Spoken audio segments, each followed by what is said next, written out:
नमस्कार. पी-एफ-सी महाराष्ट्र प्रस्तुत गृहलक्ष्मी या ध्यान सत्रात आपल्या सर्व मैत्रिणींचे खूप खूप स्वागत आहे. आज आपल्याकडे अनुराधा जोशी मॅडम आपले ध्यान आणि ध्यान सत्र घेणार आहे, ज्ञान सत्र घेणार आहे. तर त्यात त्या आपल्याला 4 करार यावर माहिती देणार आहे. त्या आपल्याशी हिंदी बोलणार कारण त्या दिल्लीच्या आहे आणि त्या बरेच वर्ष झाले ध्यान करताय आणि छान ध्यान आणि याचे ऑनलाईन वगैरे सेशन पण घेतात, शिकवतात पण लोकांना. तर त्यांचे आपण स्वागत करूया. Welcome ma'am. बहुत बहुत धन्यवाद कान्नान जी और सभी मास्टर्स जो पीएमसी महाराष्ट्र में अभी जुड़े हैं और सभी को गणपति की बहुत जो त्योहार चल रहा है और जो त्योहार आने वाले हैं उस सभी की बहुत बहुत शुभकामनाएं। और अभी आप कुछ दिखा भी रहे थे तो बहुत सुंदर था। आत्मवंदन, सभी को आत्मवंदन मास्टर्स। सभी मुस्कुराते हुए चेहरे दिख रहे हैं। और आज हम जो ये 4 एग्रीमेंट्स हैं, 4 समझौते हिंदी में कहेंगे या अंग्रेजी में 4 एग्रीमेंट्स, ये डॉन मिगुल रुइस यानी कि ये मेक्सिको कोई देश है। हम अगर अपने मतलब पूरा पृथ्वी को देखते हैं तो पृथ्वी से बिल्कुल जो हमारे क्या कहेंगे, जैसे कि हमारे छेद करेंगे तो किस तरफ पहुंचते हैं, बिल्कुल उल्टे डायरेक्शन में उस पे वो देश है United states of America, USA के नीचे। तो वहाँ के जो एक प्रसिद्ध टॉलटेक ऑथर हैं, लेखक हैं, डॉन मिगुल रुइस, उनकी ये किताब है, चर्चित किताब है, बहुचर्चित किताब है। वैसे तो इस 1997 यानी अब काफी मतलब 30 साल से भी अधिक हो गए हैं ये किताब को पब्लिश हुए जब प्रकाशन हुआ था, लेकिन अभी भी उनकी कई सारी किताबें भी आ चुकी हैं। फिर भी ये किताब उनकी एक किस्म से बहुत प्रसिद्ध किताब है, उसके बारे में हम चर्चा करेंगे। इसमें हम ध्यान करने से पहले बस इतना मैं इसका परिचय या इसमें संक्षेप में शॉर्ट में आपको बताना चाहती हूँ कि वो ये कह रहे हैं कि हमने अपने जीवन में अपने लिए कैसे बंधन बनाए हुए हैं, या करार मतलब क्या, हमने अपने आप ही कुछ इस तरह से समझौते बनाए हुए हैं कि मैं यहाँ की हूँ, मैं यहाँ इस देश में पैदा हुई हूँ, इस तरह के मतलब जो समझौते बनाए हुए हैं, इसी के घेरे में बंद करके हम शायद वो जिंदगी नहीं जी रहे हैं, या उस तरह से लोगों को नहीं देख पा रहे हैं, या उस तरह से दुनिया को नहीं देख पा रहे हैं जिस तरह से कि हम देखना हमारे लिए संभव है, या हम जो स्वतंत्र होके देख सकते हैं। तो इस पर हम और भी जो हमारा ध्यान के बाद जो सत्र होगा उसमें हम चर्चा करेंगे। ये जो 4 समझौते हैं वो हमको बोल रहे हैं कि बस ये 4 समझौते आप अपने साथ रखिए, बाकी सारे समझौतों को आप थोड़ा सा देखते रहिए, उनका मतलब परीक्षण कीजिए, निरीक्षण कीजिए, इस तरह की वो बातें कर रहे हैं। और फिर नई दुनिया कैसी है, ये दुनिया जिसमें हमने आंखें बंद कर रखी है, अपने जो हमने निर्णय लिए हैं, जो समझौते किए हैं, जो करार किए हैं, तो उसके बारे में हम पुनर्विचार करेंगे, यानी कि पुनः विचार करेंगे अपने ज्ञान सत्र में। तो आज अभी हम वैसे ध्यान करेंगे 30 मिनट, करीब 30-35 मिनट। तो जिनका भी जो भी एडमिन है या जिनको होस्ट राइट्स हैं, वो धीरे बहुत छोटा सा म्यूजिक लगा देंगे, कम धुन वाला, और हम ध्यान में भी अपने हृदय में उन कुछ निर्णयों को या 1-2 निर्णयों को उनका अवलोकन करेंगे, मतलब देखेंगे अपने मन में कि ऐसे कौन से निर्णय हो सकते हैं कि जिनको शायद मुझे बदलने की जरूरत हो, क्योंकि यही आपका स्वाध्याय होगा, हमारा स्वाध्याय होगा आगे। तो धीरे धीरे हम पहले अपने आंखों को बंद कर लेंगे, ध्यान की स्थिति में आ जाएंगे। चश्मे हैं तो चश्मे उतार देंगे, पलकों को धीरे से आहिस्ता से बंद कर लेंगे, हाथों को गोद में रख लेंगे,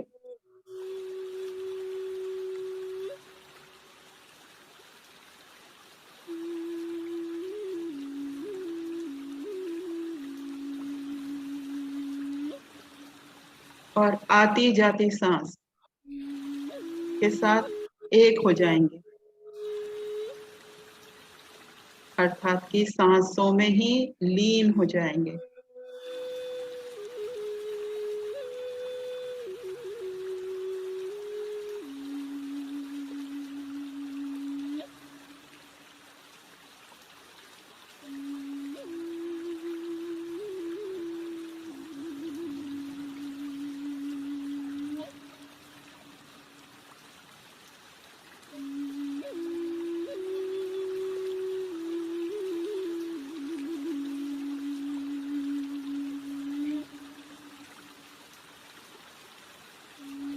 धीरे धीरे मास्टर्स हम अपने अंदर भीतर जाएंगे सांसों के द्वारा।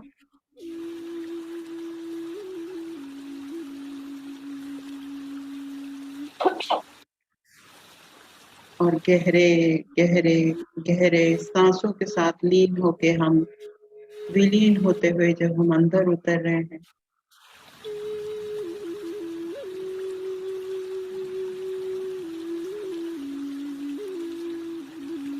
अपने ही अंतरतम में आ रहे हैं, तो हो सकता है अपने हृदय में हमें एक सुकून सा, एक पीस, शांति सी महसूस हो रही हो।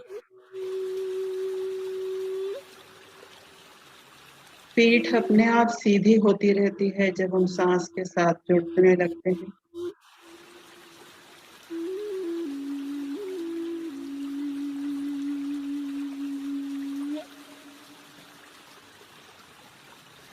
कहाँ से आ रही है, कहाँ को जा रही है ये सांस, क्योंकि इस सांस से ही हम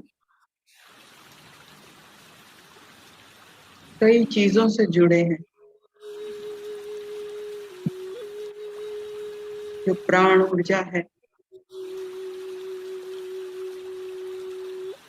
हमें प्रवाहित हो रही है, इस सांस के द्वारा ही हम कई सारे ऊर्जा तो प्राप्त करते ही हैं, नॉलेज, ज्ञान भी प्राप्त कर सकते हैं। तो यही हमारा कनेक्शन है और सांस के ही साथ रहेंगे।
अब आप चाहें तो पत्री जी, मास्टर बाबा जी, गणेश जी, आपके आराध्य, आपके गुरु,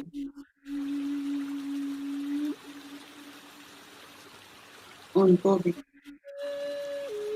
एक बार याद करके उनकी ऊर्जा से जुड़ सकते हैं।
मास्टर्स, हम एक सामूहिक ऊर्जा से भी जुड़े हैं, अपने स्व से, अपने हायर सेल्फ से भी जुड़े हुए हैं इस वक्त।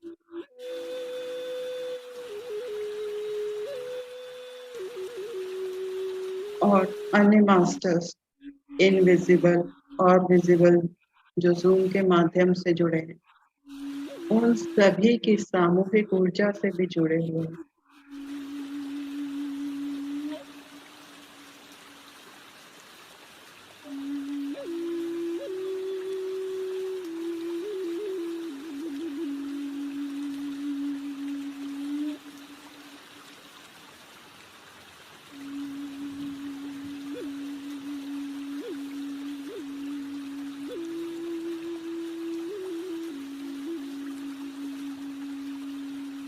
इस ऊर्जा का जो प्रवाह है उसे महसूस करें।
जो हम दिन में ध्यान करते हैं उसमें आपको कोई मैसेज, कोई गाइडेंस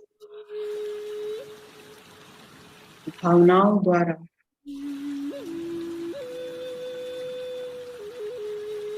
या चित्रों द्वारा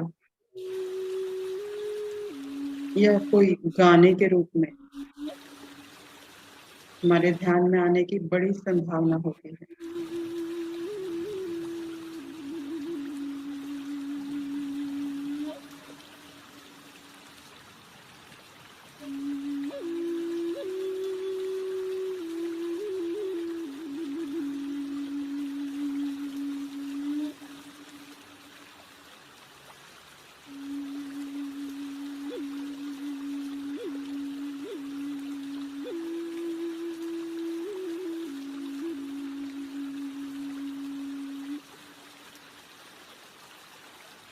तो इसलिए जो शरीर में जो भी भावनाएं आ रही हैं या कोई दर्द हो रहा है उसे बस साक्षी भाव से देखें।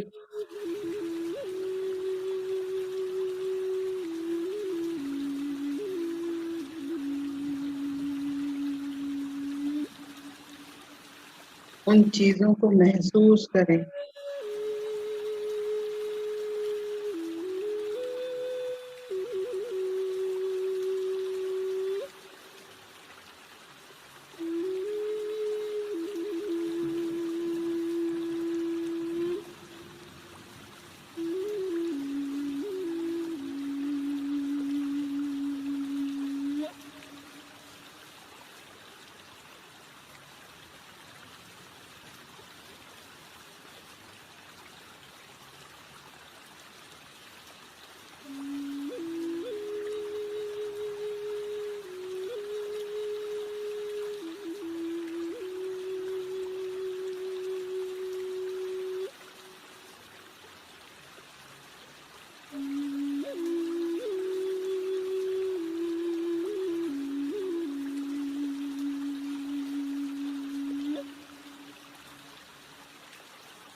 मास्टर्स सांसों के साथ बने रहें।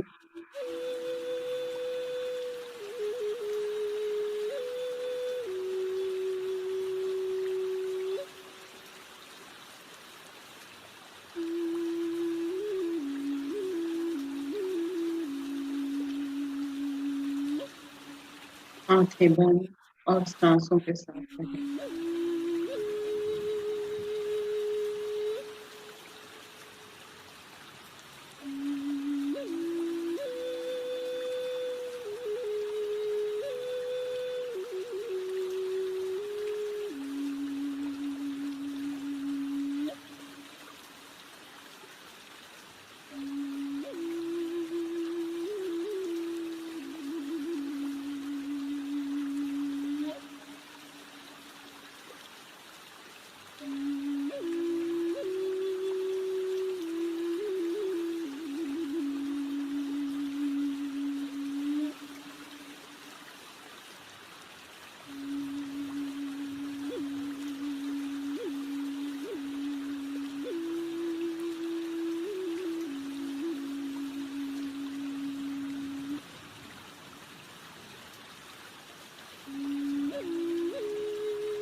ध्यान के इस गहरी स्थिति में कोई चीज आप छोड़ना चाहते हैं कि हे प्रभु मुझसे ऐसा दोबारा ना हो, तो उसे प्रार्थना रूप में बोलिए।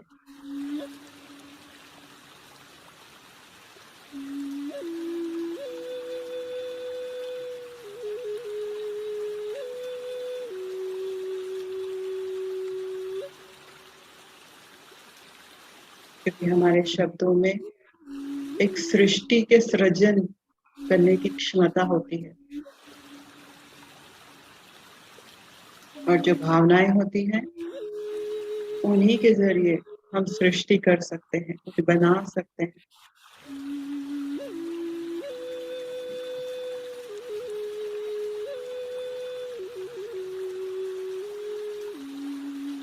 उसी तरह आपके जीवन में आप कुछ लाना चाहती हैं, उसके लिए भी विजुअलाइजेशन ये हो चुका है। इस गहरे ध्यान की स्थिति में आप कर सकते हैं।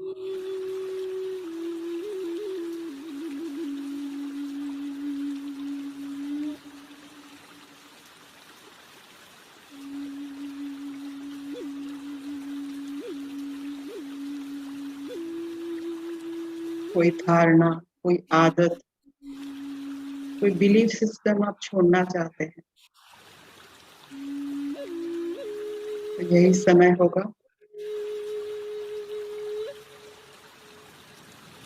एक प्रार्थना के रूप में आप उसे कह के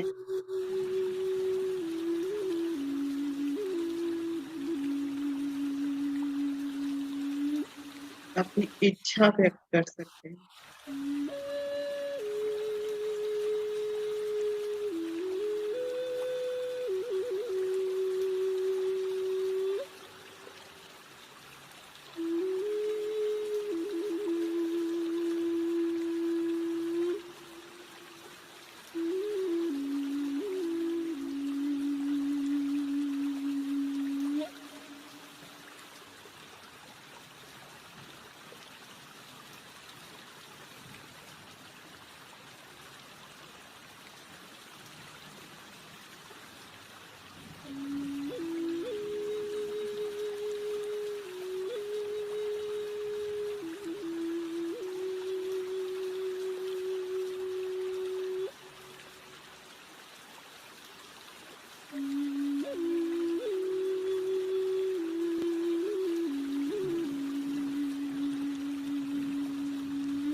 मास्टर्स आखिरी 10 मिनट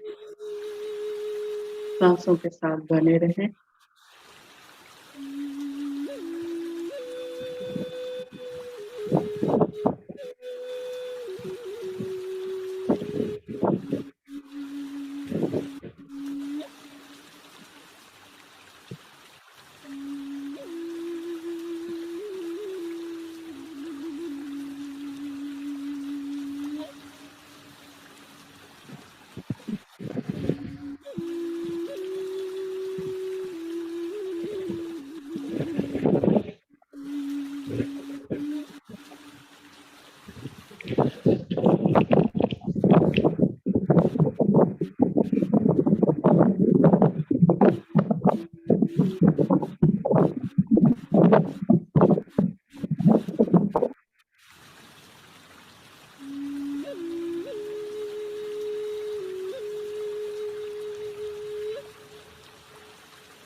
मास्टर्स आखिरी के 5 मिनट।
हम धीरे धीरे सभी जो जुड़े हैं उनको आभार देंगे।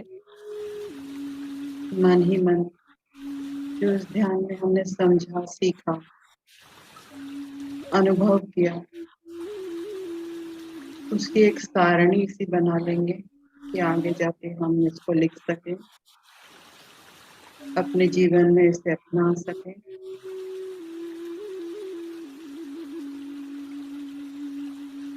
अब मन ही मन अपने गुरुजन, परिवार वाले, माता पिता, भाई बहन, प्रकृति माँ, इस सांस को, सभी को मन से धन्यवाद कि मुझे ये समय मिला कि मैं ध्यान कर सकूं।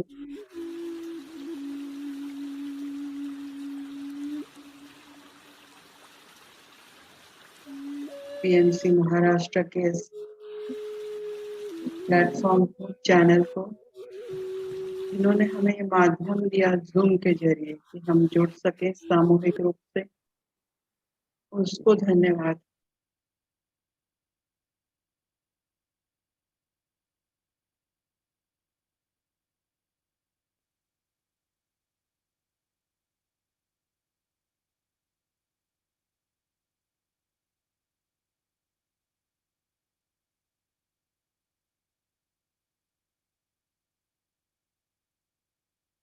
पशु पक्षी, पेड़ पौधे, जिनकी वजह से हम ऑक्सीजन लेते हैं, खाना खाते हैं, तो उनको धन्यवाद। अपने गुरुजन, किताब जो हमने पढ़ी, टीचर्स, सभी को प्रणाम।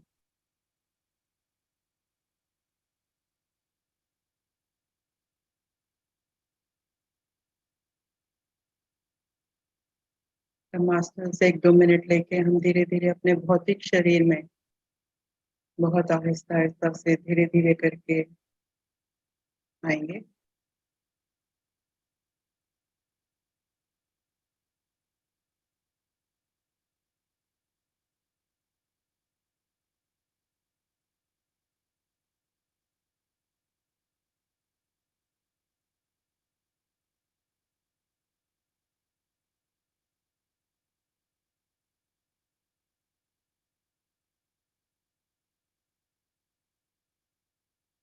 थैंक यू मैम,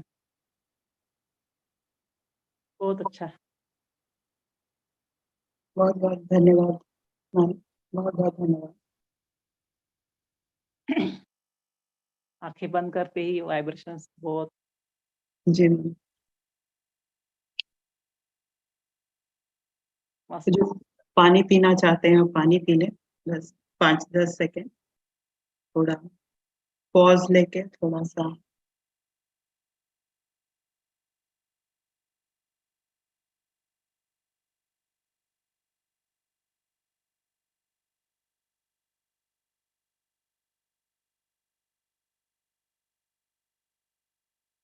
तो मैं सभी को फिर से धन्यवाद देना चाहती हूँ, खासकर ये पीएमसी महाराष्ट्र और जिन मास्टर्स ने मुझे यहाँ पर आमंत्रित किया, और आप सभी लोग मेरे साथ यहाँ पर जुड़े हैं इस सत्र के लिए।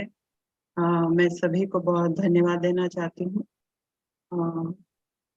मैं अनुराधा जोशी, मैं यहाँ पर दिल्ली के सामने रहती हूँ, और पीएमसी से पीएसएसएम से तो मैं सिर्फ 2.5 या 3 साल हो गए होंगे जब से जुड़ी हूँ। उससे पहले डॉक्टर न्यूटन के कई सारे कोर्सेज किए हैं। उससे पहले मैं विपासना से जुड़ी थी, और उससे पहले भी और कई सारे चीज, गीता पाठ और मंत्रोच्चारण और इस तरह। जी जी जी, बहुत अच्छा मंत्रोच्चारण, इस तरह के मैंने कई सारे चीजें की है।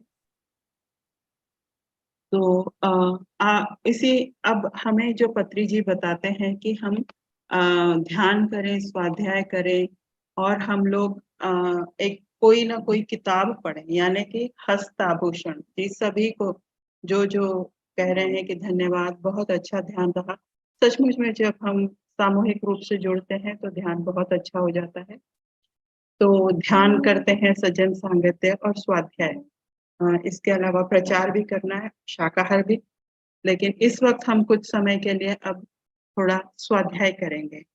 और स्वाध्याय कौन सी किताब का? 4 एग्रीमेंट्स। 4 एग्रीमेंट्स एक किताब है, आपने नाम भी सुना होगा। पीएमसी या कई और चैनल में, पीएमसी हिंदी या किसी और चैनल में, किसी और वर्कशॉप में आपने सुना भी होगा इस किताब के बारे में। तो मैं भी अपना जो मैंने समझा वो आपके साथ साझा कर रही हूँ। आपको भी जो आपने सीखा इस किताब से, अगर आपने पढ़ी हो तो आप भी मेरे को बताएं। तो ये डॉन मिगेल लुइस की ये किताब है, जो कि टॉलटेक, यानी कि टॉलटेक्स, जैसे हम कहते हैं कि हम भारतीय हैं या हमारे ऋषि मुनि जो हैं उन्होंने हमें ज्ञान दिया है, तो उसी तरह से ये भी कहते हैं कि ये जो टॉलटेक सभ्यता है, जो मेक्सिको के भी दक्षिणी मेक्सिको में एक किस्म से पहले जो ज्ञान होता था, या ज्ञान पहले जो ऋषि, उनके हिसाब से जो नागुल या जो गुरुजन होते हैं उनके, वो जब एक किस्म से थोड़ा सजग होने लगे, थोड़ा सा उनमें ये आने लगा कि भाई वहां पर जो हम ऋषि कहते हैं, वहां पर मेडिसिन मैन। जी जी जी, बहुत अच्छा रहा, सचमुच में वो ध्यान काफी अच्छा रहा। मैं भी कहीं खो गई थी, तो बहुत अच्छा रहा माधवी जी, बहुत अच्छा रहा सचमुच में ध्यान।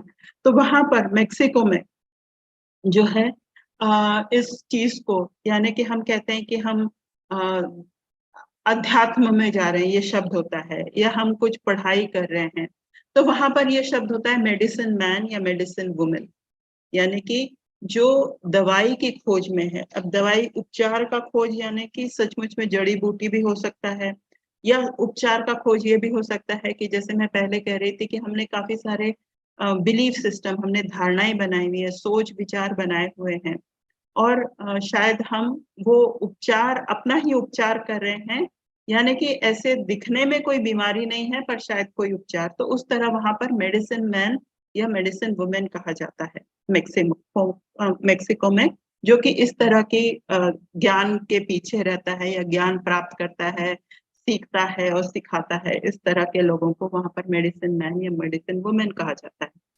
तो डॉन मिगेल रुइस भी इसी तरह के एक परिवार में उनका जन्म हुआ, लेकिन शुरुआत में जो उनके माता पिता सीखते थे, सिखाते थे, उसमें उनकी खास रुचि नहीं थी। देर बाद उनकी रुचि बनी, और उन्होंने फिर ये किताब 1997 में पब्लिश की कि उस कौन से 4 समझौते हैं। वही 4 समझौते उन्होंने क्यों लिखे, इसका हम थोड़ा धीरे धीरे अध्ययन करेंगे, हम समझेंगे कि वो उन्होंने क्यों ऐसे किया। तो मैंने कुछ स्लाइड बनाई है, मैं थोड़ा सा स्लाइड के हिसाब से बताना चाहूंगी, और फिर कोई आपके मन में प्रश्न उत्तर हो तो वो भी आप कह सकते हैं। तो फिर से मैं अपने सभी गुरुजनों को, सभी पीएमसी महाराष्ट्र को सभी को नमन करते हुए ये शुरू करना चाहती हूँ। आप लोगों ने मुझे यहाँ पर आने का जो दिया है और ये साझा करने का जो मुझे मौका दिया, इससे क्या होता है कि मैं अपने आप भी मुझे समझ में आता है कि मैं कहाँ-कहाँ पर मैं अलग सी हो सकती हूँ, अलग बन सकती हूँ। तो बहुत-बहुत शुक्रिया। मेरा छोटा-सा चैनल है जिस पे हम लोग ये कर रहे थे स्वाध्याय, तभी मुझे ये ध्यान आया कि मैं आपके साथ भी ये साझा कर सकती हूँ। 7-8 सत्र हुए हैं हिंदी के इसी स्पिरिचुअल स्पाइरल्स चैनल पे। तो बहुत-बहुत धन्यवाद हम सभी को। मैंने ये चित्र लगाया है पत्री जी का परिवार सहित, क्योंकि जो भी हम आगे पढ़ने जा रहे हैं, हमारे अपने हो सकते हैं वो समझौते, लेकिन होता क्या है कि उसका परिणाम सभी के साथ मतलब हमारा जो एग्रीमेंट है, करार है, वो सभी पर प्रभाव करता है या हमारा जो एग्रीमेंट होता है वो हम लोगों ने उन्हीं के से देख के समझ के बनाया होता है। तो मुझे लगा ये वाला चित्र सही रहेगा। तो ऐसे दिखाई देते हैं डॉन मिगल रुइस। मेरी बड़ी जब भी मैं किसी के बारे में पढ़ती हूँ, कहाँ के थे, क्यों उन्होंने किताब लिखी है, ऐसे मन में बड़ी उत्सुकता होती है, तो मैंने उनका ये चित्र लगाया है, वो ऐसे दिखते हैं। और तो क्यों ये 4 समझौते हैं और इसको इनको करने से कैसे हमें व्यक्तिगत स्वतंत्रता मिलेगी, ये आज हम आगे समझेंगे। तो हजारों साल पहले ये टॉलटेक वैज्ञानिक होते हैं, ये वो कह रहे हैं। टॉलटेक कौन होता है? यानी कि अगर हम वो ज्ञान प्राप्त कर रहे हैं, मेक्सिको देश का टॉलटेक ज्ञान प्राप्त कर रहे हैं, तो वो उनके मतलब उनकी कल्चर में उन उन क्यों ये शब्द प्रयोग किया जाता है, इसको समझने के लिए ये पूरा मैंने थोड़ा-सा इतिहास भी बताया हुआ है कि उन गुरुओं को, जैसे मैं ऋषि बोल रही थी, तो वहाँ पर नागुअल बोलते हैं और जो शिष्य होते हैं, तो उसे टेलीहुकान कहते हैं। और ये वहाँ के प्राचीन जो एक पिरामिड है या सिटी के बाहर ये लोग रहते थे, जिसे मेडिसिन मैन या मेडिसिन वुमेन कहा जाता था। अब आप मैं थोड़ा-सा चित्र भी आपको जो मैं चित्र है या किताब के जो अ, आगे के पेज पे जो चित्र बना हुआ है, उस पर भी आपका मतलब ध्यान आकर्षित करना चाहती हूँ। उसमें भी 4 चित्र बने हुए हैं और जो फूल है, वो कली भी है, बड़ा फूल भी है, उसका मुँह भी इधर-उधर घूम रहा है। तो ये भी ये दर्शाता है कि हमारे जीवन में कई सारे पहलू होते हैं और हमारे भूतकाल, वर्तमान काल इस तरह को भी दर्शाता है। तो ये हमने हर हमेशा मतलब याद रखना है इस चीज़ को कि मेरे क्या-क्या धारणाएँ हैं या क्या-क्या चीज़ों में मैंने बना रखा है। तो हर चीज़ वहाँ पर 4 तरह से बनाई गई है। तो हम आगे बढ़ते हैं। तो ये जो है कि एक कहानी के रूप में ये किताब शुरू होती है कि 3000 साल पहले एक व्यक्ति था और वो हमारे आपकी तरह दिखता था। लेकिन उसके मतलब उसे ये लगता था, उसे बेचैनी सी होती है। आपने भी देखा होगा आपके मन में कभी-कभी बेचैनी सी हो जाती है। अरे! मैं अध्यात्म में आगे नहीं बढ़ रही हूँ, अरे! मुझे क्या किताब पढ़नी चाहिए, इस तरह की ऐसे मन में हो जाती है। तो 3000 साल पहले भी वो यही सब मेडिसिन मैन था, यानी कि वहाँ का एक किस्म से ऋषि। और वो ये चाह रहा था कि भई मैं कुछ और करूँ, तो वो उन्होंने एक दिन ऐसा सपना देखा।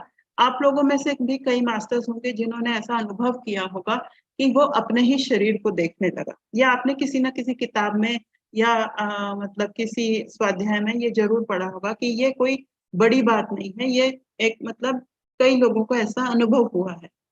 तो जब उसने अपने ही शरीर को देखा तब उसे लगा कि अरे! ये क्या हुआ? और उस अनुभव में जब वो गहरे उतरता गया वो मनुष्य 3000 साल पहले वाला जो मेडिसिन मैन था, टोल्टेक में रहने वाला, मेक्सिको में रहने वाला, उसे लगा कि वह क्या देख रहा है, तो वो गहरा उतरता गया। तो उसे ये समझ में आया कि ये जो मैं देख रहा हूँ, ये जो पर्सन है, ये मैं हो सकता हूँ। फिर उसको जब वो और भी समझने लगा इस चीज़ को, तो उसे ऐसा लगा कि शायद मैं अपने आप को पूरी तरह से समझ नहीं पा रहा हूँ या लोग मुझे ठीक से समझ नहीं पा रहे हैं या मैं उनको समझा नहीं पा रहा हूँ। अर्थात कि मैं एक किस्म के एक परिवेश में या एक चीज़ में बंधा हुआ हूँ कि लोग भी मुझे ठीक से नहीं देख पा रहे हैं और मैं भी लोगों को समझा नहीं पा रहा हूँ, क्योंकि जब वो उस अनुभव से बाहर आया और उसने समझाने का प्रयत्न किया, तो लोगों ने या तो उसे मतलब भगवान मान लिया या कुछ मान लिया। तो तब उसने ये जो स्मोकी मिरर है, या उसने कहा कि ये जो एक मतलब एक उसने ये ऐसे मतलब इस शब्द का आविष्कार किया कि हम जो है एक दूसरे को या दुनिया को एक मिरर यानी शीशे के से देख रहे हैं। तो ना हम पूरी तरह अपने आप को समझ पाते हैं, ना लोग हमें समझते हैं, ना हम पूरी दुनिया को समझते हैं। तो एक किस्म से हम एक स्वप्न में रह रहे हैं, ड्रीम में रह रहे हैं, ऐसा उसका मानना था। और वो उसने मतलब इसी किताब में जो ऑथर है वो ये कह रहे हैं कि हम एक इंसान रूप में हमने ये जो वातावरण बनाया है, ये जो पूरी सोसाइटी बनाई है, आस-पास की जो देशों में है या कल्चर्स में है, भाषाओं में बनी हुई है या इधर-उधर रहते हैं, ये सब कुछ भी हमने इसी तरह से सोच-सोच के या हमने क्या बना मतलब धीरे-धीरे इतने सालों में बनाया हुआ है। और हो सकता है ये सब कुछ एक स्वप्न हो। तो वो ये कहते हैं कि सबसे बड़ा डर जो मनुष्य को है ये भूमिका में ही कह रहे हैं, आगे जाके भी इस जो स्वप्न आए ये मतलब हमारे डर के बारे में आएगा, आगे भी आएगा कि क्या-क्या हम किस चीज़ से डरते हैं। तो वो कहता है कि मनुष्य किसी और चीज़ से नहीं डरता है, कि वो मतलब कि मैं मर जाऊँगा, इससे भी बड़ा कौन-सा डर है कि इससे भी बड़ा डर मतलब ऑथर के हिसाब से डॉन मिगेल रुइस के हिसाब से, टोल्टेक प्रथा के हिसाब से ये सबसे बड़ा डर मनुष्य को होता है कि कहीं मैं अपने आप को ही ना जान लूँ, या अपने ही आप के जो स्वरूप को ना पहचान लूँ, या अपने मन की बात कहीं बोल दी तो क्या उसका परिणाम हो जाएगा। इस बात से वो बहुत ज़्यादा घबराता है। यानी कि मैं और आप हो सकता है कि हमारे छोटे-छोटे और डर हों, लेकिन एक और डर होता है कि मेरा अपना स्वभाव मेरा सबसे सामने आ गया, तो फिर क्या होगा? ये भी एक बहुत बड़ा डर है।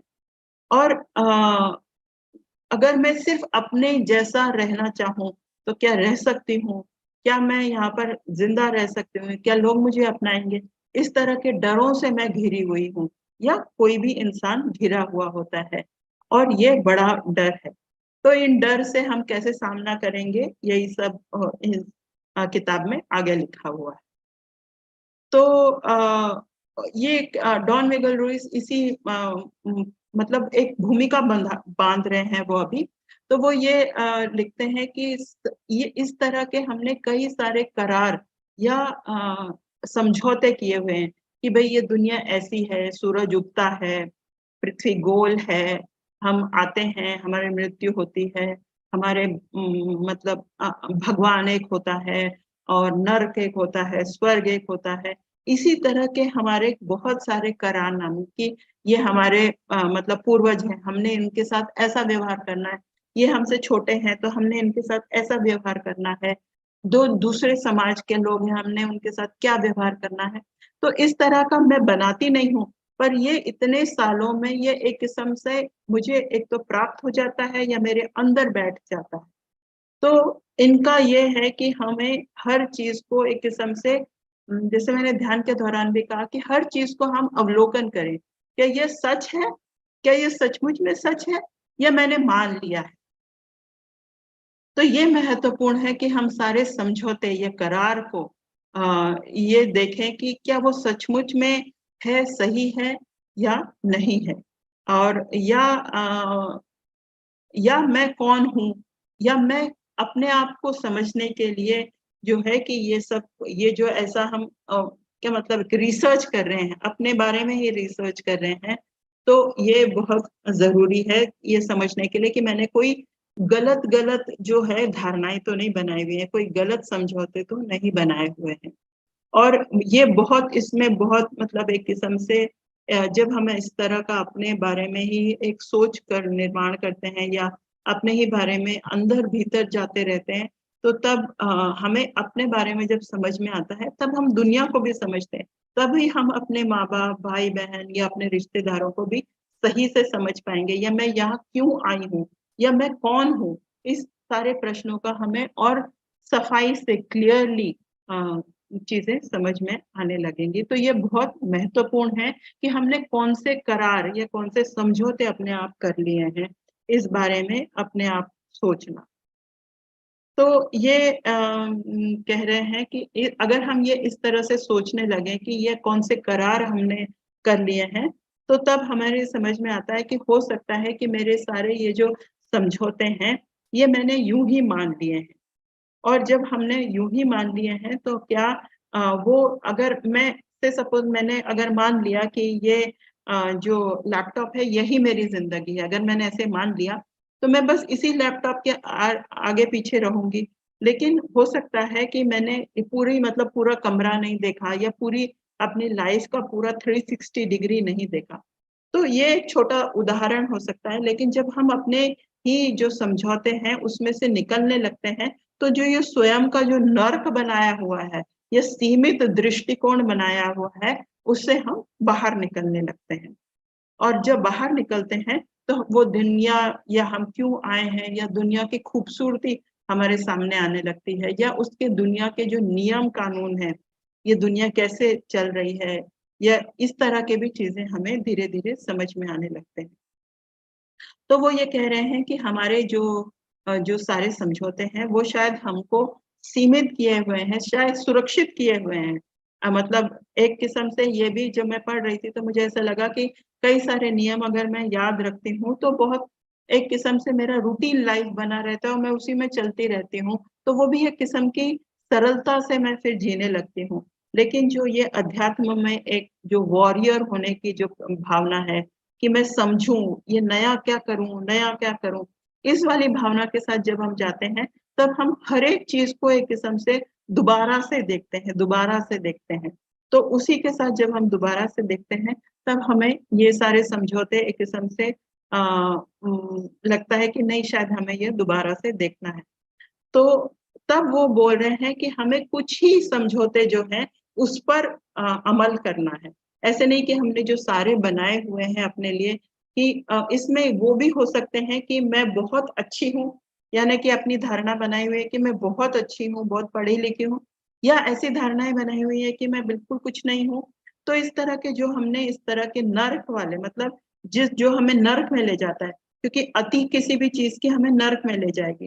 तो इस तरह के जो भी है वो हमने छोड़ने हैं, और कुछ ही जो समझौते हैं उनको बिल्कुल अपने दिल से लगाने लेना है, जैसे कि वो मेरा जीवन हो या मेरे पूर्ण जीवन हो।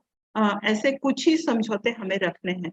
और जब हम ये कुछ ही समझौते जब अपने जीवन में रखते हैं, तब हमारे जीवन एक तो मतलब डिसिप्लिन्ड हो जाता है, फोकस्ड हो जाता है, और हम मतलब इस दुनिया की जो खूबसूरती है, हेवन है या जो स्वर्ग है, जो स्वर्ग में या जो खुशी वाला जीवन है, उसमें ज्यादा हम उसको अनुभव करने लगते हैं। तो ऐसे कौन से वो 4 समझौते वो बता रहे हैं, तो हम आगे आगे एक एक करके समझौते देखेंगे। तो पहला समझौता वो बोलते हैं कि पहला समझौता है कि अपने शब्दों के बारे में हम बिल्कुल सजग रहें। यानी कि हम अपना जो वचन, मन कर्म वचन बोलते हैं ना, तो वचन जो हमारी शब्द हैं, उसके बारे में बहुत ही सजग रहें कि मैंने कौन क्या शब्द किसको दिया है। तो इसके और भी मतलब स्वरूप है, इसका हम क्या समझेंगे उदाहरण के लिए, कि एक तो जब ये वचन के बारे में जब भी शब्द आता है, तो मुझे रामायण याद आ जाती है कि वचन जाए, प्राण जाए पर वचन ना जाए। एक तो वो है कि जो मैं शब्द बोलूं कि मैं यहाँ 8 बजे पहुंचने वाली हूँ, तो मैं 8 बजे पहुंच जाऊं। और दूसरी बात और भी इसका स्वरूप यह है कि वचन के बारे में, कि ये जो वचन या बोलने की जो शक्ति है, या जो एक्सप्रेस करने की, भावना को बाहर रखने की, किसी को समझाने की या समझने की जो शक्ति है, वो मनुष्य में ही है। तो इस शक्ति का, इस जो ऊर्जा हमें वचन के रूप में प्राप्त हुई है, उसका कैसे हमने सदुपयोग करना है। तो इसमें वो भी आएगा कि जैसे मित आहार, यानी कि हम जब भोजन करते हैं तो हमें शाकाहार तो होना ही है, तो पर उतना ही बोलना है, उतना ही हमें अपने वचनों का प्रयोग करना है जितना कि आवश्यक है। तो अनावश्यक बातें भी ना करें, वो भी एक तरह से वचनों का सदुपयोग होगा। तो इसमें कि गॉसिप नहीं करना है, जो मेरी समझ में नहीं आ रहा है वो मुझे नहीं बोलना कि अरे वो जो हतो हता ऐसा होता है ना कि हाथी मरा या कौन मरा, तो उसमें जो मेरी समझ में नहीं आ रहा है वो आधा सच भी नहीं बोलना है। जो मैं बोलना चाहती हूँ वही बोलना है। यानी कि मैं बोल कुछ और रही हूँ, मन में कुछ और है, तो ऐसा भी नहीं करना। ये भी वचनों का जो है दुरुपयोग कहलाएगा। तो इस तरह से उन्होंने कई सारे उदाहरण देके ये बताया है कि हमें वचनों का किस तरह से प्रयोग करना है, यानी कि अपने वचनों से शब्दों के प्रति हमें सजग रहना है। ये पहला समझौता बताया है। ये ऐसे सुनने में ऐसा लगता है कि बहुत ही सरल है, यानी कि वचन में रहना या शब्दों के प्रति सजग रहना, ये कौन सी नई बात है ना? ये तो बहुत ही सिंपल है। तो ये लेकिन जब हम इसकी गहराई में जाते हैं कि ये बिल्कुल मतलब शब्द कोई इस तरह से नहीं है कि बस एक ध्वनि है, ध्वनि नहीं है, वो उसमें एक ऊर्जा है। हमारे शब्दों में एक ऊर्जा है। हम शब्दों से सृष्टि कर सकते हैं। तो शब्दों से कैसी सृष्टि हम करना चाहते हैं? हम स्वर्ग की सृष्टि करना चाहते हैं या किसी और चीज की? तो हमें जो भी हमारे मुंह से आ रहा है, जो हम बोल रहे हैं, वो सिर्फ ध्वनि ही नहीं है, वो ऊर्जा है। वो एक जैसे कि कनन मैम की ये ऊर्जा, वो किस चीज में लगाना चाहती हैं, तो उन्हीं को निर्णय करना है। तो ये जो पहला एग्रीमेंट है, पहला समझौता जो हम अपने आप से करें, ये सरल है, पर मतलब सिंपल है, पर बहुत ही शक्तिशाली है और आसान भी नहीं है इसको मतलब अपनाना। क्योंकि बचपन से हमने बहुत सारे बार अनावश्यक चीजें बोली होंगी। तो हर समय सजग रहना अपने शब्दों के प्रति, ये हमारा पहला करार होना चाहिए अपने लिए। इसमें सभी कुछ आ जाता है कि हम वही सृष्टि करें, अपने वचनों का पालन करें, और जीवन में हम अपनी सोच को जो हम करना चाहते हैं उसी को हम बोले, ताकि वो फिर उसमें फिर ऊर्जा चली जाए और वो फिर धीरे-धीरे बनने लगे। तो अर्थात कि वचनों में सिर्फ एक ध्वनि नहीं है, शब्द सिर्फ एक शब्द नहीं है, उसमें क्रिएशन की पावर है। इसको समझते हुए अपने शब्दों को, अपनी वाणी को प्रयोग करें।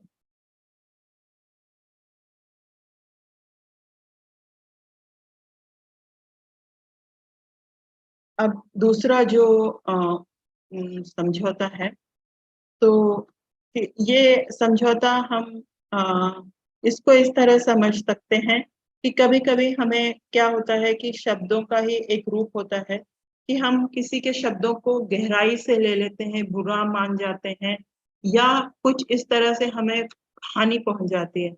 अभी कुछ ही दिन पहले ऐसा हुआ कि हमारी कुछ ऐसी मतलब मज़ाक-मज़ाक में ही बहस हो रही थी, लेकिन किसी ने मज़ाक में कुछ इस तरह से बातें कह दी कि मतलब एक वहाँ पर मतलब 12 वर्ष का मेरा भतीजा था, उसे बुरा लग गया। तो ये मतलब कि अगर इस तरह हमारे साथ भी होता है कि कोई मुझे ये कहे कि चश्मिश, जब मैं छोटी थी मुझे चश्मिश कहा जाता था, मुझे बहुत बुरा लगता था। क्योंकि क्योंकि मुझे अपने मेरे मन में ही ये एक क्या बोलेंगे कि मैं मतलब चश्मा पहनती हूँ तो मैं कुछ कमज़ोर हूँ, ये मैंने धारणा बना रखी है। तो इस तरह से अगर हम कोई धारणा बनाते हैं या कुछ करते हैं या कोई हमें बोल देता है, तो उस चीज़ को कोई भी जो बोलता है, वो उसको हमें अपने मन से नहीं मतलब मन पे नहीं ले लेना है। ख़ास करके जो नकारात्मक नेगेटिव चीज़ है, उस चीज़ को। अर्थात कि हमने मिडल पाथ कहना है कि हो सकता है उसकी बात में सच्चाई हो, लेकिन क्या मेरे मन में ये है कि मैं कमज़ोर हूँ या मेरे मन में मैंने ये बिठा रखा है कि मैं चश्मा पहनती हूँ तो कमज़ोर हूँ। तो इस तरह की जो हम सजग अगर रहेंगे तो कोई भी जो सामने वाला जो व्यक्ति है, वो जो भी कहे उसका असर हम पर नहीं होगा। तो हम पर जब असर नहीं होगा तो हमारा जो ध्यान है या जो ऊर्जा है, हमारी उसको सोच-विचार में नहीं जाएगी कि अरे! उनने ऐसे क्यों कह दिया? अरे! उनने ऐसे क्यों कह दिया? उनने तो मेरी बेइज़्ज़ती कर दी। और मेरा अब क्या होगा, मैं समाज को क्या मुंह दिखाऊंगा, इस तरह के जो हमारे एक बात से जो हम इस तरह से एक वो बुन लेते हैं, एक घटनाक्रम को हम बढ़ा चढ़ा कर लेते हैं, उस तरह से बढ़ा चढ़ा के हम नहीं करेंगे। और हमारी ऊर्जा तो हमारी मतलब उसका ऊर्जा का हम सही प्रयोग कर पाएंगे। एक तो ये बात है। दूसरा, हम किसी अपने आप में जब सेंटर रहेंगे तो वही एक मतलब हेवन की क्या क्वालिटी है कि वहां पर हम सजग रहते हैं, खुश रहते हैं, और अपनी ऊर्जा हमारी हर समय एक किस्म से ऑप्टिमम या सही लेवल्स में बनी रहती है। तो अपनी ऊर्जा को कहीं किसी के शब्दों में, किसी के गलत शब्दों में ना ले जाए। तो डोंट टेक एनीथिंग पर्सनली, या किसी को भी व्यक्तिगत रूप से जो भी शब्द वो कह रहे हैं उसको व्यक्तिगत रूप से ना लें। तो ये खासकर हमारे परिवार, तो तभी मैंने वो पत्री जी की भी परिवार वाली फोटो लगाई थी कि ये सारी चीजें जो हम इकरार अब कर रहे हैं, तो ये हम अपने आप से तो इकरार कर रहे हैं, पर इसका असर क्या होता है, या हमें ये इकरार अपने आप से करते हुए दूसरों के साथ भी एक किस्म से हमें कैसा व्यवहार करना है, इसके बारे में भी समझ में आता है। तो ये है दूसरा एग्रीमेंट। अब तीसरा एग्रीमेंट अब क्या है, इसको समझेंगे। तो आपके मन में मैं ज्यादा उदाहरण नहीं जानना चाहती हूँ, पर आपके मन में आ गया होगा कि क्या मतलब किसी की भी बात को निजी रूप से, व्यक्तिगत रूप से मन में ना बिठा ले, यही इसका मतलब है। और हमें अपने आप को, जैसे एफर्मेशन होता है ना कि मैं आई एम वंडरफुल, मैं शानदार हूँ। अगर मुझे पता है कि मैं शानदार हूँ, मैं ध्यानी हूँ, मैं शाकाहार कर रही हूँ, तो तब दूसरों की बात का कोई बुरा ही नहीं लगेगा। तो अपना एफर्मेशन या अपना जो हमने कॉन्फिडेंस बनाए रखना है, ये सार है दूसरे करार का, दूसरी एग्रीमेंट का। तो तीसरा एग्रीमेंट क्या है, कि कोई भी धारणा ना बनाए। यानी कि जिस तरह अभी जो भूमिका में हम, इसकी जो भूमिका हमने बनाई थी टोल्टेक जो ज्ञान के बारे में, कि हमने पहले ही कुछ बहुत सारी धारणाएं बना रखी हैं कि समाज ऐसा होता है, ध्यान मतलब दुनिया ऐसी होती है।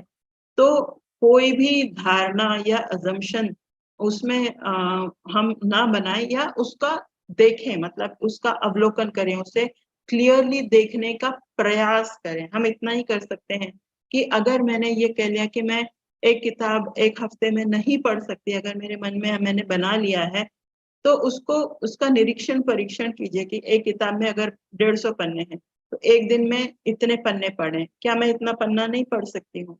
तो इस तरह के उसकी मतलब डिटेल में जाएंगे। कोई धारणा चाहे अपने बारे में बना रखी हो, चाहे समाज के बारे में बना रखी हो, ये ही सारी जो भावनात्मक जो हम वो जो बुन देते हैं या बुन लेते हैं, यही धारणाएं हमें जो है एक पॉइजन यानी कि एक अ,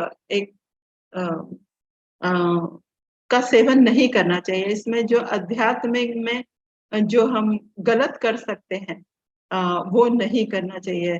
तो ये जो इमोशनल वैक्यूम बन जाता है, या इमोशनली हम लोग थोड़े से कमजोर पड़ जाते हैं। कहाँ कमजोर पड़ जाते हैं कि जो अंदर ही हमने धारणाएं बना रखी हो, ना किसी से धारणाएं बनाकर। ये खासकर ये किताब में उदाहरण इस चीज का दिया गया है कि जब हम किसी नए पर्सन से मिलते हैं, खासकर मतलब जैसे हमारी उम्र पर, मतलब जैसे कोई नए, जैसे कि हम शादी के उम्र के हैं, तो उस तरह से तो हमने पहले से ही धारणा बना रखी है कि अरे ये कितना अच्छा होगा, अरे, लेकिन उसमें उस धारणा के अंतर्गत हम उसमें जो कमियां हैं उसको नहीं देखते। मतलब हमारा दिमाग उसको पिक ही नहीं करता है। तो ना हम अपने आप के लिए झूठ बोले, ना हम मतलब अगर हमारी समझ नहीं आ रहा है तो हम उसको सही ना माने, मतलब हमारी ऐसी धारणा ना बना ले कि ये बिल्कुल पूरी तरह यह व्यक्ति जो है पूरे गुणों से ही भरा होगा, क्योंकि ऐसा होता नहीं है।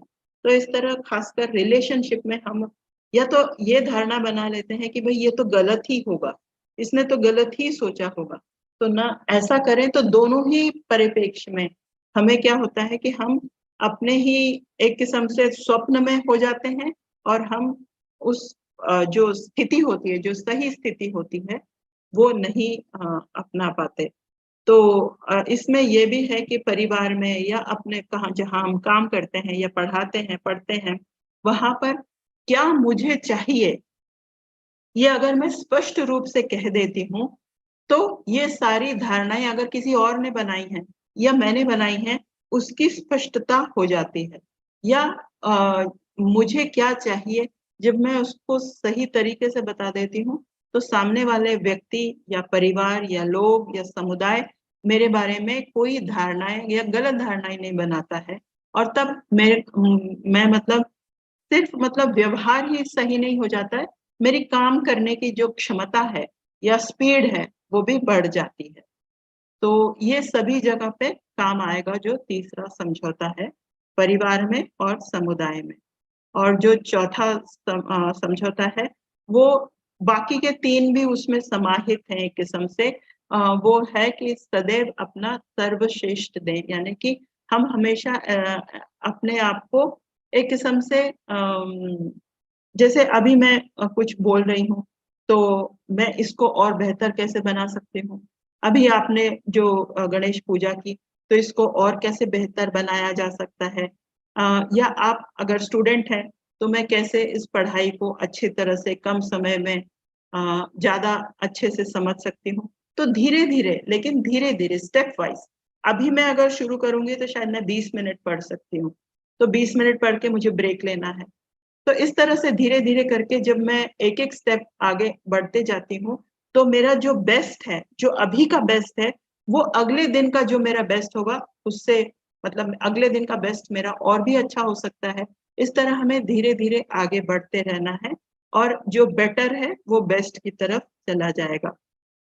तो इस तरह हम एक नई आदत बनाने के लिए ये जो चौथा समझौता है, वो मेरी समझ में आया है कि हम कोई जो नया चीज़ करना चाहते हैं, उसमें ये चौथा समझौता ज़्यादा काम आता है कि अभी मैं शुरू कर लूँ। कई लोग मतलब गाना गाना चाहते हैं, पेंटिंग करना चाहते हैं कि मैं नहीं कर पाऊँगी, इस तरह की धारणा रखनी ही नहीं है। नहीं, मैं पेंटिंग कर सकती हूँ, ब्रश पकड़ सकती हूँ, कलर कर सकती हूँ। आज मेरा चित्र ज़्यादा उसकी शेडिंग अच्छी नहीं हुई, फिर मैं किसी से सीखूँगी, फिर मैं शेडिंग करूँगी, फिर और अच्छे से शेडिंग कर पाऊँगी, इस तरह से। गाने में भी हर समय अभ्यास। ध्यान में भी हम यही तो कर रहे हैं, 25 मिनट का शुरू करके अब घंटा, 2 घंटा, 3 घंटा, कई लोग तो और भी घंटे कर रहे हैं। तो धीरे-धीरे करके हमने ये जो करते रहना है, ये चौथा समझौता है। तो ये नई आदत बनाने के बारे में है। तो जो और इसमें चौथे उसमें चौथा जो एग्रीमेंट है उसमें ये भी आता है कि हमें एक वॉरियर की तरह, यानी कि एक हंटर की तरह, एक शिकारी की तरह या सजग रहना है और इन सारे समझौतों को ऐसे रखना है जैसे कि इनसे ही अब मेरी ज़िंदगी आगे बढ़ने वाली है या यही मेरे जीवन का सार है। तो इस तरह से जब हम जीते हैं, तब हम अपने मतलब स्वतंत्र रूप से भी जी पाएँगे, क्योंकि हम स्पष्ट किसी को भी कह दें, अगर मैं कोई काम कर सकती हूँ तो बोल दूँगी कि हाँ, कर सकती हूँ, नहीं कर सकती हूँ तो मैं नई आदत बना लूँगी कि उससे करने की। और इस तरह से जो हमारा व्यक्तिगत स्वतंत्रता है, वो भी हमारे मतलब हम उसको पाएँगे और जो हमने ये जो पूरी धरती के लिए या प्लैनेट के लिए जो स्वप्न देखा है, वो भी हम अच्छे रूप से मतलब समझ पाएँगे। तो आगे इस किताब में एक और चैप्टर है 4 एग्रीमेंट्स के अलावा, वो ये बताते हैं कि जो भी हम अपने दिमाग में एक जज और एक विक्टिम बना रखा है। मेरे साथ ये मैं चश्मा इसलिए पहनती हूँ क्योंकि मैंने खाना ठीक से नहीं खाया या मेरे माता-पिता चश्मा पहनते थे। इस तरह के ये जो जज और विक्टिम, मैं विक्टिम बनने की जो मेरे में या पीड़ित होने की जो एक आदत सी बनी रहती है, इसे वो क्या बोलते हैं परजीवी, यानी कि एक पैरासाइट है दिमाग में। तो इस पैरासाइट पे हमें काम करना है। तो ये जो परजीवी है या पैरासाइट है, उस पर हमें काम करना है। तो बायोलॉजी के छोटे क्लास में भी अगर हमने पढ़ा हो, पैरासाइट क्या करता है कि जो हमारी शक्ति होती है वो ले लेता है। तो ये पैरासाइट हमारे जो मनुष्य रूप में जो शक्ति है, उसको ले रहा है जब हम ये पीड़ित होने का कोई ऐसा भ्रम पाल लेते हैं। तो ऐसे परजीवी के भी जो हमारे मन में है उसे हमें देखना है। तो स्वतंत्र होने के लिए और भी 4 तो उन्होंने समझौते बनाए, और ये भी कि हमारी जो परिवर्तन की कला है वही हमें ध्यान से या अटेंशन देके, यानी कि हम उस एक जो हमने फॉग या स्वप्न बना रखा है उससे बाहर आके एक अनुशासन योद्धा की तरह जब हम रहते हैं और मृत्यु का कोई डर हमें ना सताए, यानी कि मृत्यु तो होगी ही ऐसा अगर हम समझ लें, तो ये 3 और चीज भी उन्होंने बताई हुई हैं और टोल्टेक सभ्यता के जो ज्ञान है उनके अंतर्गत। तो अगर जब हम ये सारी चीजों को अपनाते हैं तो मतलब ऐसा नहीं, ये तो हमने एक किताब का स्वाध्याय बहुत जल्दी में करीब 40 मिनट में कर लिया, लेकिन ये धीरे धीरे बिट बाय बिट अपनाने वाली चीज है। और जब हम बिट बाय बिट धीरे धीरे इन आदतों को अपनाते हैं तब वही हमारे लिए व्यक्तिगत स्वतंत्रता भी हमको महसूस होती है, और हमारे आसपास के लोगों के साथ भी हमारा व्यवहार जो है वो प्रेममयी खुशी का होता जाता है। तो यही यही जो प्रेममयी या जो हमारे अंदर ये जो कला है कि हम जो चाहते हैं वो कर सकते हैं, इसी को जो है न्यू हेवन या स्वर्ग या नया स्वर्ग, इस तरह का उन्होंने बताया है इस किताब में। तो मैं अब इतना ही कह के इस स्वाध्याय को यहाँ पर अर्ध विराम देना चाहती हूँ। तो अगर आप जो मास्टर्स यहाँ पर जुड़े हुए हैं अभी तक, वो भी उन्होंने क्या समझा या उन्होंने ये किताब पढ़ी, तो उसमें से अगर मेरा कुछ काफी कुछ रह गया, मैंने तो बहुत शॉर्ट शॉर्ट में बताया, तो आपके उदाहरण या आप कुछ जोड़ना चाहें तो बहुत बहुत आपका स्वागत है। और मुझे फिर से बहुत थैंक यू। अच्छा, हाँ, बहुत सुंदर तरीके से बताया आपने। मतलब वही प्रेजेंट में रहना और सदा साक्षी भाव, मतलब प्रेजेंट और क्या बोलते हैं उसको, सजग सजग रहना, ये तो वो बहुत से गुरुओं ने, बहुत से संतों ने वही साक्षी भाव, मतलब अपना प्रेजेंट, अपना खुद का अस्तित्व दिखाओ, मैं हूँ। मतलब ऐसे नहीं कि भाग रहा मन इधर-उधर, नहीं, मैं इधर हूँ, ऐसे ही। इसमें जी किसी मैम। और नो जजमेंट, किसी भी पत्र सर ने वही बोला है कि नो जजमेंट, वही है कि किसी को भी धारणा मत बनाए, किसी का देख के, किसी के प्रसंग ये करके, कोई घटना या अपनी धारणा मत बनाए। जैसे फ्लो चल रहा है, उसके साथ चलिए, जी मैम। तो ऐसे ही। मैं भी जब ये किताब पढ़ रही थी, हम स्वाध्याय कर रहे, तो यही समझ में आया, पत्री जी ने ये सारे जो हमें रूल्स बताए हुए ना, 18 जो पीएसएसएम के रूल्स, हाँ, कई सारे स्वाध्याय की किताबों में सार वही निकलता है। हाँ, वही है। जो संतों ने बताया आखिर में वही आता है। लेकिन ये आधुनिक किताबें हैं, उन्होंने अपना-अपना हिसाब से लिया है। लेकिन ये सच में है, 4 के ऊपर काम करे तो हो जाता है। हम्म। और ये भी आधुनिक, हमें आधुनिक लग रहा है क्योंकि ये वहां से आया है, हाँ, वरना वो भी तो यही कह रहे हैं कि ये हमारे पूर्वजों ने हमें ये सब कुछ दिया हाँ, है ना। उन्होंने उसका लिया और हमें ऐसे बताया करके। वही हमारे संतों ने बताया, वही हमारे गुरुओं ने बताया। जी, चला, सही वैशाली मॅडम आपने। बोला. हिंदीमध्ये बोला मॅडम, नहीं बोलायचं. नहीं, यस मराठी में यस बोल सकते हैं, मैं हिंदी में उत्तर दूंगी। हां, हां. चालेल, चालेल. चलो, चलिए. यस यस आत्मवंदन मैम, अनुराधा मैम, मैंने तो पहली बार सुना आपका सेशन। Thank you. ये 4 सुन आवाज आ रही है क्या मेरी? हाँ हाँ, आ रही है। हाँ हाँ। तो आपने जो 4 एग्रीमेंट बताए इतने अच्छे से समझ गए कि अभी तक वैसे ध्यान में नहीं आए थे, लेकिन आज तो इतने व्यक्तिगत स्वतंत्रता के बारे में जो 4 समझौते होते हैं, ये अपने व्यक्तिगत स्वतंत्रता, यानी व्यक्तिगत कैसे करना है काम, अपने को अपने ऊपर काम कैसे करना है, यही है ना, अपने ऊपर कैसे काम करना है, जी ये जी अच्छे से समझ गया। लेकिन ध्यान तो मैंने आधा किया, आधे से जुड़ गई, बट ये 4 समझौते मुझे तो पूरे इतना अच्छे से आपने बताए कि पूरा ये टॉलटेक के क्या बोले, वो टॉलटेक के बारे में, हाँ, हाँ, टॉलटेक टॉलटेक। टॉलटेक क्या लेखक, नहीं, टॉलटेक सभ्यता या टॉलटेक ज्ञान, और जो ज्ञान। लेखक है उनका नाम है डॉन मिगुल रुइस।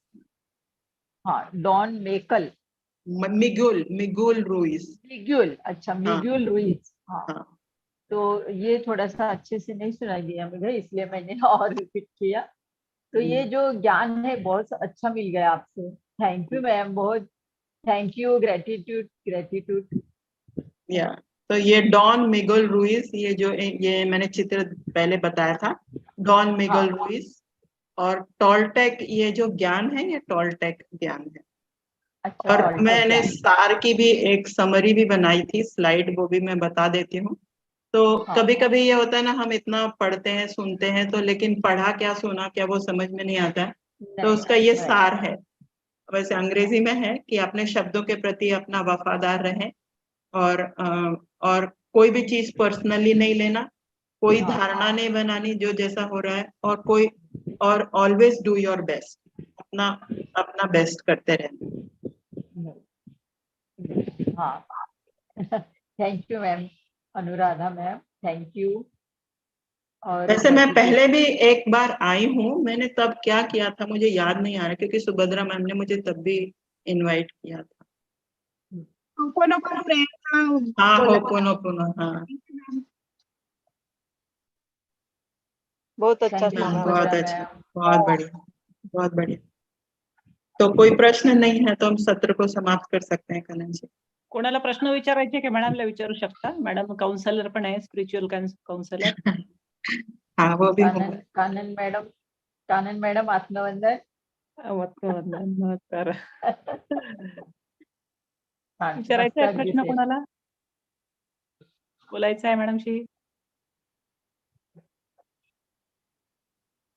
आणि खरंच आहे एकदम, म्हणजे इतकं पहिलाच आहे ना समझोता, की आपल्या शब्दांप्रती सजग राहा. आपणच बोलतो, आपली ऊर्जा आहे ती वाया जाते.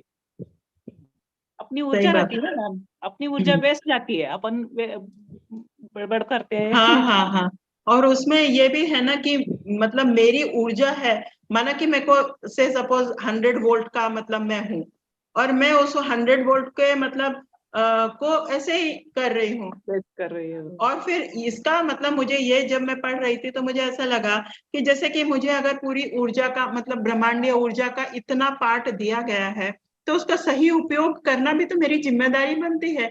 मैं इंसान के रूप में आई हूँ तो मेरी जिम्मेदारी है कि उस ऊर्जा का सही उपयोग करूं, यानी कि जो मैं सृष्टि करना चाहती हूँ, किताब लिखना चाहती हूँ, पढ़ना चाहती हूँ, सबको समझाना चाहती हूँ, काउंसलिंग करना चाहती हूँ, जो भी करना चाहती हूँ, उतना ही मैं मतलब उसका प्रयोग करूं। सच में.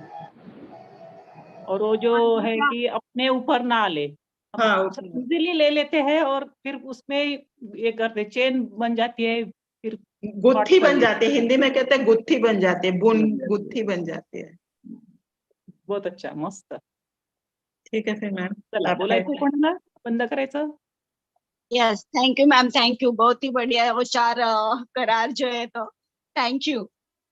जीजा Patil ji, Subhadra ma'am, thank you मुझे बुलाने के लिए, बहुत बहुत धन्यवाद। Thank you ma'am, thank thank you. You. And करूया. कोणाला विचारायचं नाही ना, कोणाला, चला, हँड रेज नाही आहे, नाहीये. बोला. आनंद मॅम, एंड करायचं. चला करूया मग. ओके, थँक्यू सो मच आनंद मॅम, थँक्यू. थँक्यू, धन्यवाद सगळ्यांचे. Thank you.